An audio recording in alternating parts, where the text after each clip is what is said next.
हम सब ब्रह्मांड की अनंत ऊर्जा को खुद में समेटी हुई सर्वशक्तिमान आत्मा हैं। हम सब में आत्म तत्व विद्यमान है। हमारे पुरखों ने ध्यान से समदृष्टा बनकर पूरी मानव जाति के कल्याण का बीड़ा उठाया है। आइए आचार्य भगवान डॉक्टर शिव मुनि महाराज साहिब के सानिध्य में हम भी महान आत्म ध्यान अनुष्ठान का हिस्सा बने।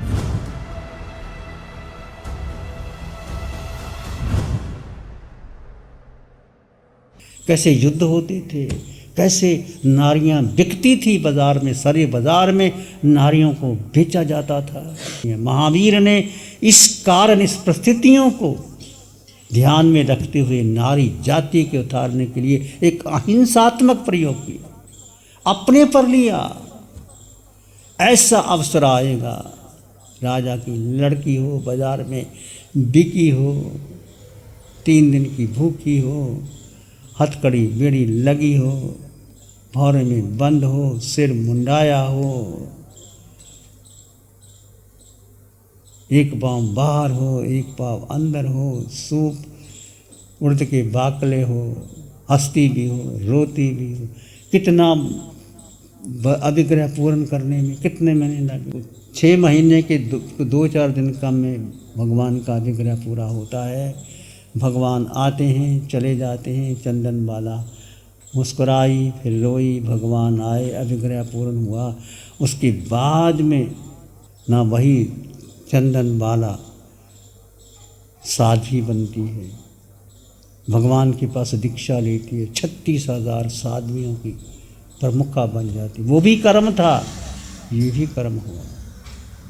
कर्म सदा साथ नहीं रहते हैं, पुण्य भी होता है, पाप भी होता है। पुण्य भी नहीं रहता और पाप भी नहीं रहता, और दोनों ही व्यक्ति ऊपर उठ जाते हैं।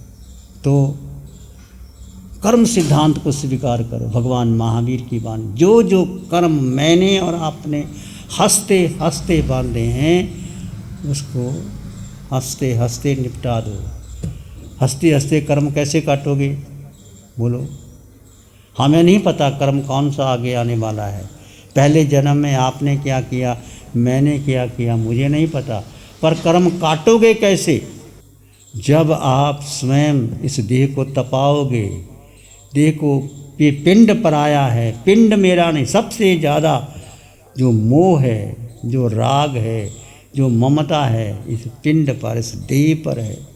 हम कहते हैं अशुचि भरा देह, पर ज़रा सा कोई 2 शब्द तीखे कह देता है, चुभमा कह देता है, ज़रा सा रोग आ जाता है, भयानक परिस्थिति ऐसी आ जाती है। उस समय सारा जब किस पर आता है, फिर आदमी जीव भूल जाता है, देह पर आता है।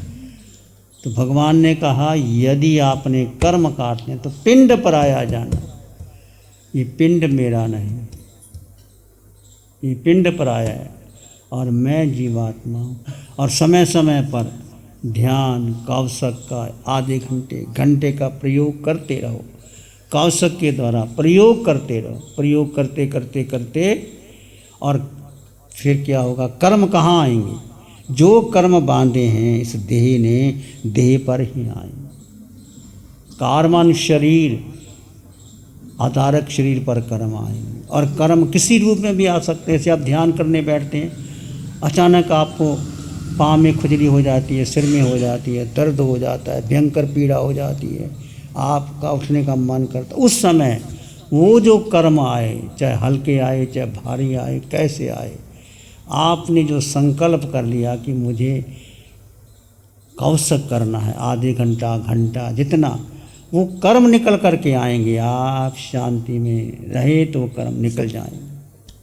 ऐसे महावीर ने संकल्प कर करके एक एक रात्रि में खड़े रहे, भयंकर उपसर्ग दिया, देवताओं ने दिया, पशुओं ने दिया, अपने कर्म काटे और शांत होकर के जीव में स्थित रहे। कर्म काटने का एक ही भगवान ने बताया तरीका, कि जीव अपने स्वभाव में स्थित रह करके प्रयोग करता रहे। ध्यान का, कौशक का, अतापना का, पिंड प्राया है। रात को आप सोते हैं, योग निद्रा में सोते हैं, देह का आसन में पड़ा है, करवट बदलते हैं तो देखो देह करवट बदल रहा है, मैं मात्र जानता हूँ। कर्म निकालने का सबसे सुंदर, देह पर ही कर्म आए हैं और देह पर ही भुगतान हमने करने हैं।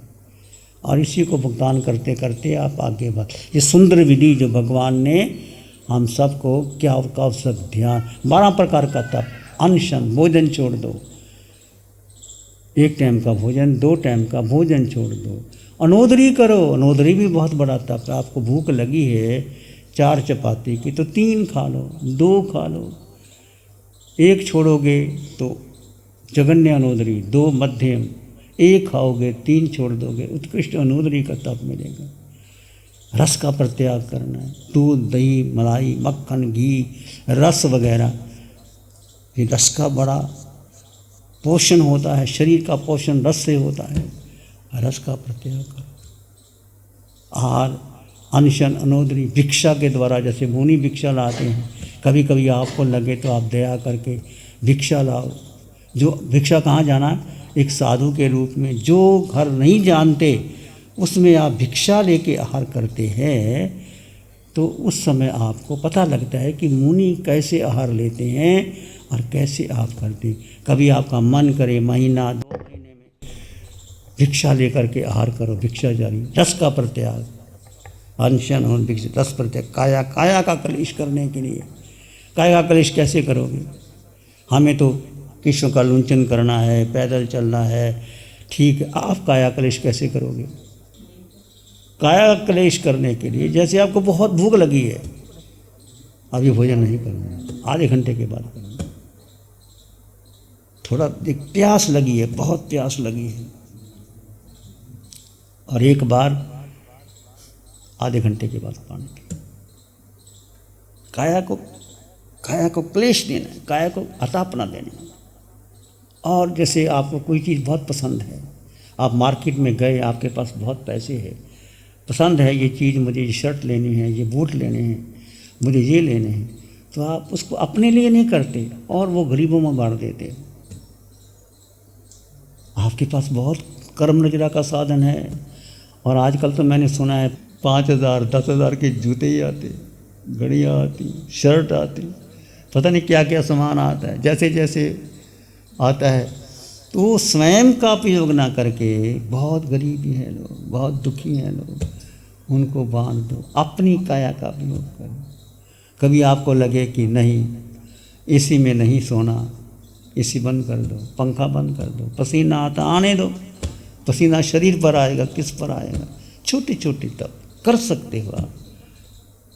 काया क्लेश, काया को करके देखो, और ऐसे यदि आपकी आदत पड़ गई तो फिर आप कर्म नजरा के लिए करना, ऐसा नहीं किसी को दिखाना है, किसी को पता ही ना लगे, ऐसे तप करते हैं। जैसे आपने भोजन करना है 12 बजे करना है, तो भोजन तैयार हो गया, नहीं 12:30 तक पचकान कर लेते हैं। पचकान का बहुत बड़ा महत्व है, और किसी बार ऐसी अवस्था आ जाती है वो पचकान ही आपको बचा देता है, और कर्मों के अंत निर्जरा हो जाती है। काया क्लेश, प्रतिसलिल, इंद्रियों का गोपन करो। 5 इंद्रियां, आँख कहाँ रूप देखती है, कान कहाँ, यदि कोई मधुर संगीत आए, मैंने नहीं सुनना, मैं भगवान की वाणी सुननी है, मुझे संगीत सुनना ही नहीं, मुझे सुगंध दुर्गंध लेना ही नहीं, मुझे रस लेना ही नहीं। जो भोजन जैसा घर में आ जाएगा, संकल्प करो, जो मुझे मेरी माँ ने, बहन ने, पत्नी ने भोजन दे दिया, जो मेरी थाली में आ गया, बस मैं वही ग्रहण करूँगा, मैं अपनी इच्छा से कुछ नहीं मांगूँगा। और एक संकल्प करते हो कि मैं भोजन कर रहा हूँ, कोई साधु मुनिराज आ जाए तो मेरी थाली से भोजन ले जाए, ना भी आ जाए, आपने नजरा कर दी, चल माने चलिए, मुनि आए तो ठीक, ना आए तो आपके कर्मों की नजरा हो। अचानक मुनि आ भी गए और आपने दे भी दिया, फिर दोबारा मत मांगना, और गरम गरम रोटी लाओ, कम हो गया, उसी में संतोष करना। बहुत से तप के साधन, प्रतिसलीनता, प्रायश्चित। आप देखो मेरे जीवन में कहाँ कहाँ मैंने किसी को कड़वा वचन बोला, तीखा बोला। मैं घर में बड़ा हूँ, मालिक हूँ, छोटा नौकर है, कोई काम करता है, उसको धमकाया तो नहीं, ज़्यादा काम तो नहीं ले लिया, ज़्यादा उसको लिया तो नहीं। देखो बैलों की छक्के भगवान ने बंद करवा दिए, तो 13 महीने के बाद हमने दंडन मुनि को 600 हाली थे और 1200 बैल थे, कहते चक्कर और लगा दो, अभी क्या है जल्दी। तो चक्कर लगाया तो भोजन ही नहीं मिला, दीक्षा लेने के बाद भोजन नहीं मिला, 6 महीने तक भोजन नहीं मिला, और प्रतिज्ञा थी कि मेरा अपना ही लाया हुआ भोजन ग्रहण करूँगा।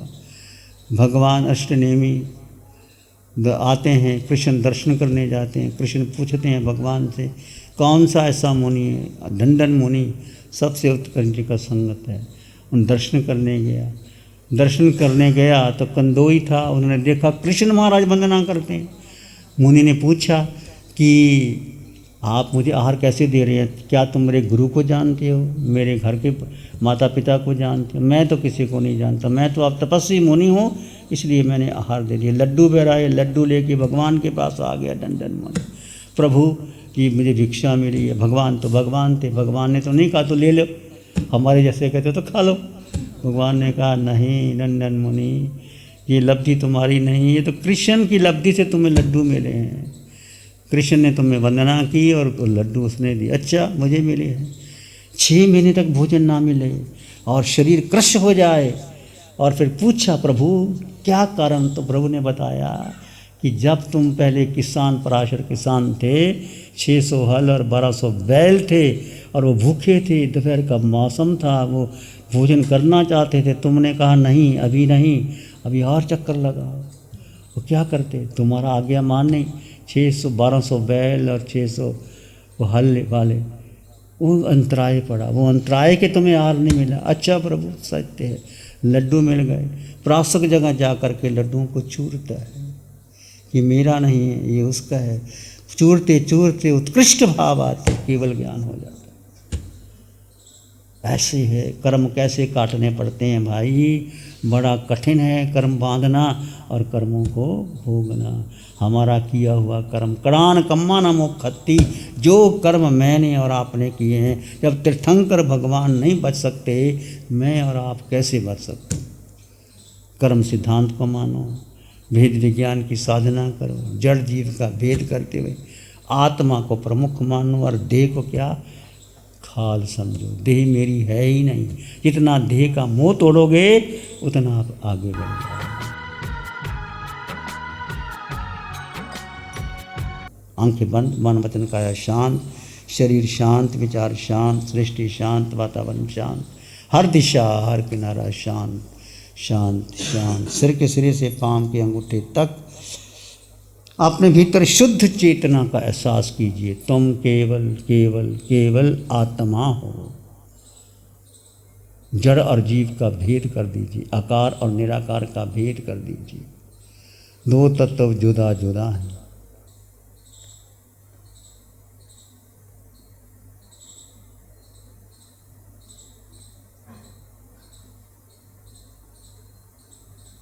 मैं जीवात्मा हूँ,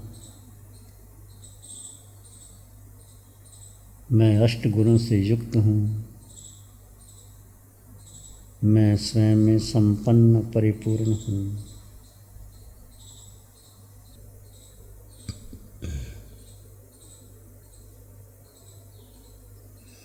अपने भीतर मंगल का भाव लाएं, प्राणी मात्र के लिए मंगल की कामना कीजिए। एक शरण है धर्म की और शरण नहीं को। एक शरण है धर्म की और शरण नहीं को। सत्य धर्म के तेज से जन जन मंगल होए, सबका मंगल होए, तेरा मंगल होए, सबका मंगल हो। सबका भला हो, सबका मंगल हो, सबका शुभ हो। इसी में एक लंबा गहरा सांस लें। अरिहंत परमात्मा के चरणों में अनंत कृतज्ञता ज्ञापित करें। एक और लंबा गहरा सांस अरिहंत परमात्मा के चरणों में नमन और वंदन। दोनों हाथों को आँखों पर ले जाएं, हल्का सा स्पर्श, धीरे से आंखें खोल सकते हैं। नमो अरिहंतानंग, नमो सिद्धानंग, नमो आयरियानंग, नमो उवज्झायानंग, नमो लोए सत्साहुनंग, धम्मो मंगल मुखिठम अहिंसा संयमो तवो, देवावित्तं नमं संते जसधाम में श्यामनो। श्री चत्तारी मंगलम, अरहंता मंगलम, सिद्धा मंगलम, साहु मंगलम, केवली पानत्तो धम्मो मंगलम। चत्तारी लोगोत्तम, अरहंता लोगोत्तम, सिद्धा लोगोत्तम, साहु लोगोत्तम, केवली पानत्तो धम्मो लोगोत्तमो। चत्तारी शरणं पवज्जामि, अरहंते शरणं पवज्जामि, सिद्धे शरणं पवज्जामि, साहु शरणं पवज्जामि, केवली पाणत्तं धम्मं शरणं पवज्जामि। चार जगत में और न शरणा कोई होगा, जो भव्य प्राणी करे आराधन उसका जर अमर पद होगा, उसका सदा ही मंगल होगा।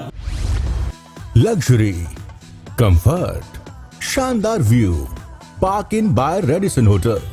अपनेपन का एहसास, यहाँ बिताया हर पल आपके लिए होगा खास।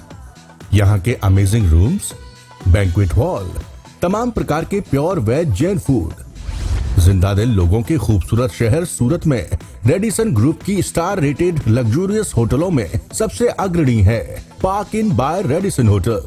एक बार अवश्य विजिट करें। सूरत अडाजन में park inn by Radisson hotel, project by Sumeru group, Shri Babulal Mandot, Surat.